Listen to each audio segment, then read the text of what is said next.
has had a wonderful journey of one who has been very successful in her professional life, helping and working with leadership at major companies, and particularly the entertainment industry throughout Southern California. But with her always has been this love of the Bible, starting from her college days, continuing on through her church work, her work as chairman of the board of trustees for Adventure Unlimited. She made the bold step, the departure, to go to seminary. She already had a lot of wonderful work going on in her spiritual life as well as professional life. To go back to seminary was really a big step. And she gave herself to it fully. She graduated a few years ago and has just seen more and more blossoming of her outreach, including a Bible study she does in her local church that has had rabbis, ministers, and people of all backgrounds attend. And we're thrilled that for so long, she and I have been able to work together. She's been a blessing to me beyond words. My mom. Okay, radical hospitality. So let's get grounded with Isaiah. Isaiah was one of the great major prophets of the Hebrew Scriptures, or the Old Testament. Old only to whom, everybody? Christians, not old to if you're Jewish, right? It's your only scripture. So the Hebrew Scriptures, the prophet of Isaiah. Let's look at this. Isaiah 54:2. From the New Living Translation. Enlarge the site of your tent, and let the curtains of your habitations be stretched out. Do not hold back. Lengthen your cords and strengthen your stakes. Now, isn't that exactly what we're here to do this weekend? Aren't we lengthening our cords? So if you lengthen the cords of a tent, what do you all do for the tent? You make it bigger so more people can come inside. So you wouldn't want to lengthen your cords if you didn't want more people to come in. Is that true? So that's actually a question you have to ask yourself. Because if your tent becomes bigger and more people can walk in, can you control who comes in your tent? If it's a church? Not necessarily. So how big are we willing to make this tent? Big. Good for you. I love Bill. He's like right here, ready for the costumes. I love that. Okay, so thank you for being here. All right. So today we want to think about both the practical, humanitarian, charitable aspect of radical hospitality, but we really also want to think about how scripturally grounded it is and what it means from the most profound spiritual standpoint. So we're always reading the Bible on lots of levels. Is that true? Is that how you're reading it? We're reading it through a historic lens, through sometimes a geographical lens, through a political context lens. We're reading it for what was going on in that period, but we're especially reading it for how it guides our lives today. So Isaiah was the prophet of the 9th century. He's talking to his people just before Assyria comes in and essentially wipes them out. Wiped out the entire northern kingdom. 10 tribes deported to Assyria. So he's saying, enlarge the borders of your tent. He felt he knew what was coming. Is he saying to us, it may not always be rosy when you do this. But if you're in Assyria, and you're with people that are your mortal enemies, what is Isaiah asking you to do right now? To invite them into your world, to love them. So if he can do it for what they were about to go through, a reverse exodus, we can probably do it. Is that fair? Okay. So first, let's look at definitions. Hospitality is a word that we know easily.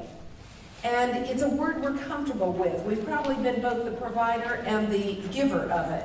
The friendly and generous reception and entertainment of guests, visitors, or strangers. It's important, I think, when you do anything in the Bible to find out what are the roots of these words. And xenos is the word for stranger. Philos is the word for what, everybody? And what does Philadelphia mean? City of brotherly love. So in the New Testament, in Greek, we have spiritual love, which is what? Agape. Philos is brotherly love. So xenophilos means what? The love of strangers. And that is exactly the Greek word that is used throughout the New Testament in a number of places. 1 Timothy 3:2. I love this statement. A bishop then must be blameless, the husband of one wife, vigilant, sober, of good behavior, given to hospitality, apt to teach. Now, what was a bishop? It was somebody who was maybe the chairman of the board. Okay, it's somebody that was active in the church, given to hospitality. So think about that as a church requirement. What if we had that in our churches as a requirement? All right, so that's where we're starting today, but we're going to look much deeper at more definitions. So think about hospitality in the Middle East.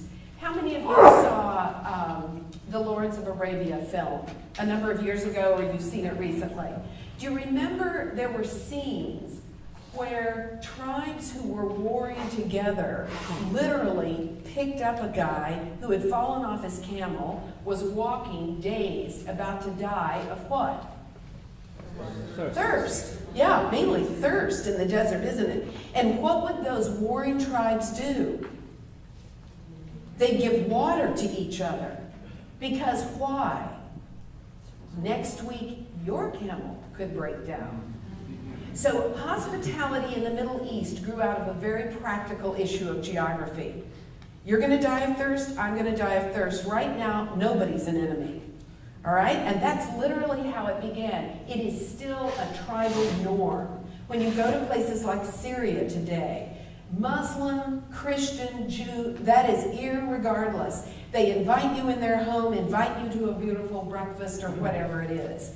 So the Middle East has taught us a lot about hospitality at a kind of human level. Now, there's this additional piece called guest friendships. Now, this is a kind of funny idea that came out of the Greeks. So guest friendships were really the way people stayed away from inns. So I'm staying right now at a Residence Inn in Bellevue. It's a Marriott, and I like Marriott. I'm a frequent sleeper, or whatever you call it, at the Marriott. I don't know what they call it, but I have my little card, and I accrue points, so I like Marriott. I also go to Marriott because I know what, probably? It's familiar, and it's probably clean, and clean is important to me. Okay, we have a standard for hotels today.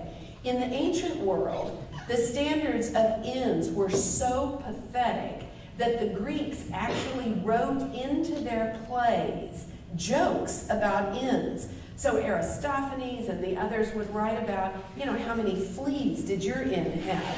So this was kind of what the inn mentality was. If the innkeeper didn't kidnap you or set up a bribe over your head or chop off your legs because you were too tall because the bed was too short. Anyway, guest friendships developed. You come stay in my house, I'll stay in your house, and we can avoid the inns.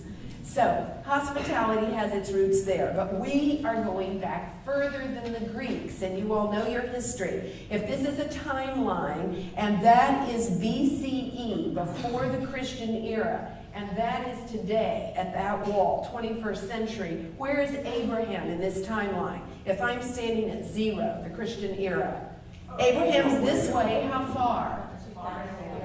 As almost as far as we are that way, about 1850. So we're the 21st century. So just about the time Mary Baker Eddy was doing her thing was the opposite time period of Abraham.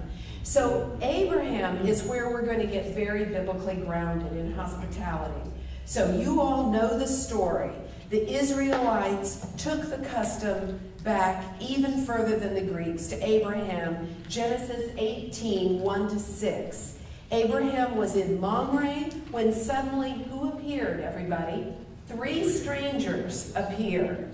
And what does Abraham do? Look up 18, everybody, if you got your Bibles. Let's look at Genesis 18, 1-6. Genesis 18, 1-6.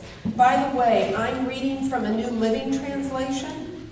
I love the King James Version, but I'm also wanting to read the text as if it's very fresh, so it helps me to read in a contemporary translation. 18:1-6. The Lord appeared again to Abraham near the oak grove belonging to Mamre. One day Abraham was sitting at the entrance to his tent during the hottest part of the day. He looked up and noticed 3 men standing nearby. When he saw them, he ran to meet them and welcomed them. And what was his body posture? Bowing low. What do you do when you bow to someone? It's respect, isn't it? So who were these people to Abraham? They were total strangers. So rule 1, how do we treat total strangers? What are we educated to do from children in this country today? Be afraid of strangers. Hold them off. Now, I'm not saying we're going to teach our children to talk to strangers, but I'm saying that mentality carries forward into adulthood, doesn't it? And it doesn't always serve us from a Christian standpoint.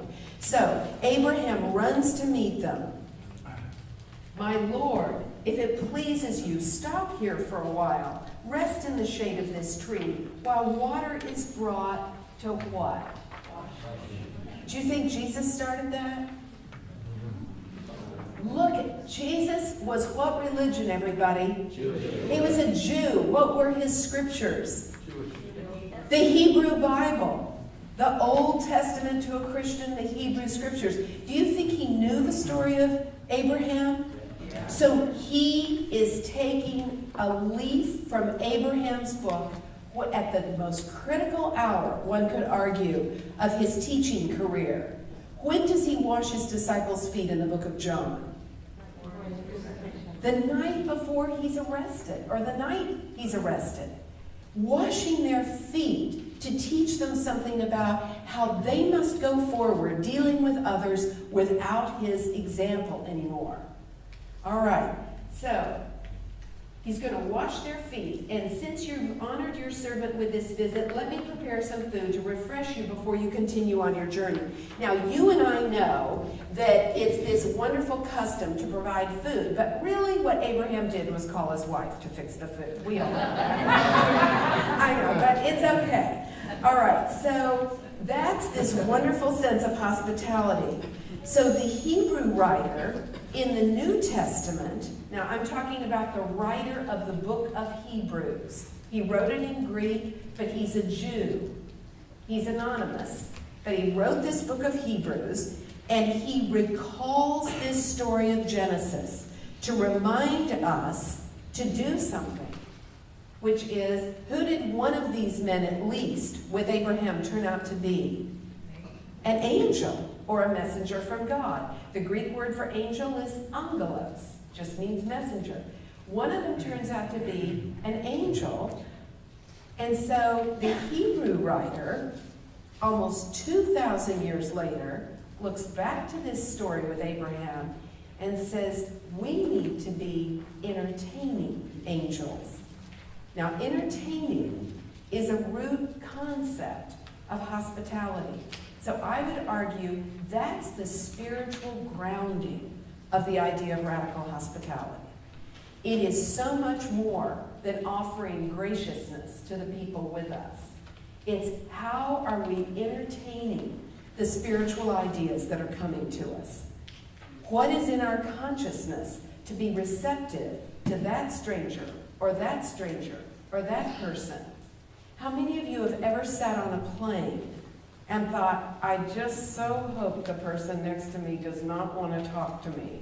Anybody ever done that? I mean, I traveled a lot in my business career, and I'm like, put the headset on, get the earphones in, and I'm looking forward and make no eye contact. And then I'm very nice as the wheels come down, you know, and I know this person cannot trap me because I'm usually in a window seat. All right. However, I'm trying to grow, so I take these talks seriously, and I think, Madeline, you have a lot to demonstrate about being radically hospitable. So the last time I got on a plane trip, I actually prayed as I was going into I was in the line, and I said, you know, Father, tell me if I need to talk to somebody. Well, the funniest thing happened. I was sitting in the seat, and all of a sudden the woman next to me gets up and leaves and goes to the back of the plane. Whoa, me, I've never had that effect on anyone. And the next thing I know, this very tall man comes up because I was in an exit row. So the guy's about 6'5", my husband's 6'4", and I know how uncomfortable he can be. So now this nice woman gave this very tall guy this exit row. Well, we ended up talking for an hour and a half. All about a divorce he was going through, what God meant to him. Did he read the Bible? Was there anything there that could help him? He had grown up in a church. He had not been back for 25 years. How many of us know people like that? It's called de-churched. De-churched. The unchurched are most of my entertainment clients. Most of them are secular Jews that run the studios. They have maybe been bar mitzvahed, but they certainly don't go to synagogue anymore. You know, they love their Jewish culture and heritage, but they're not active in a synagogue. So when I went to seminary, it was the equivalent of somebody in the 1950s coming out as gay, because they had to deal with me as a thinking person, and they could not believe any thinking person would go to a seminary, because their definition of Christian is an evangelical. So part of what you and I do is redeem Christianity from the evangelical right. And I apologize if anybody in the audience is an evangelical, but what I mean by that is the literalist version or interpretation of the Bible, where we want to really understand from a humane, Christian, loving, warm standpoint, how are we inclusive, not exclusive? Anyway, so think about this idea of Abraham at this wonderful feast, where later the Hebrew writer would invite us to entertain angels. Now, there's an opposite story in the New Testament, in the Old Testament, or Hebrew Bible, about non-hospitality. And what is that? It's the next one, Sodom and Gomorrah. So this is what not to do with guests. Sorry. It's a little graphic, isn't it? But isn't it the exact opposite? So you take advantage of people. Now, these were sexual events, but what if we take advantage of people by, I don't even know what the examples are, but we have to really watch to think about how do we entertain the angels about people. So one of the minor prophets, Micah, almost defines what the Jews came to think of as hospitality. So you all know this verse. It's used very often. He hath showed thee, O man, what is good, and what doth the Lord require of thee? 3 things. Let's read them together. To do justly, and to love mercy, and to walk humbly with thy God. Where does hospitality fit into those 3? Which one? It's all 3, but obviously, which one? To love mercy. Okay, now, for the Jews, that was very literal. Someone dies, the male dies, there's no Social Security or Medicare or Medicaid. So people took care of the widow and her children if she couldn't be self-supporting. Somebody's orphaned, they bring them into their homes to raise them. So how many of us live in communities where our friends, the Jewish community, have built the Performing Arts Center, the theater, the hospitals? This is a core moral value of the Jews, and it comes from Micah, that they're going to give mercy as much as they can. Now, is this a core value to you? Does anybody in your life need mercy from you right now? I was a first reader, and I'll tell you, I was more aware of the congregation than I had ever been while I was sitting there looking at the platform. And I remember one Sunday looking out at everybody and counting while I was singing a hymn. There were 11 people that were really in a crisis. But they had on a happy mask. So that's the persona Jonathan was talking about.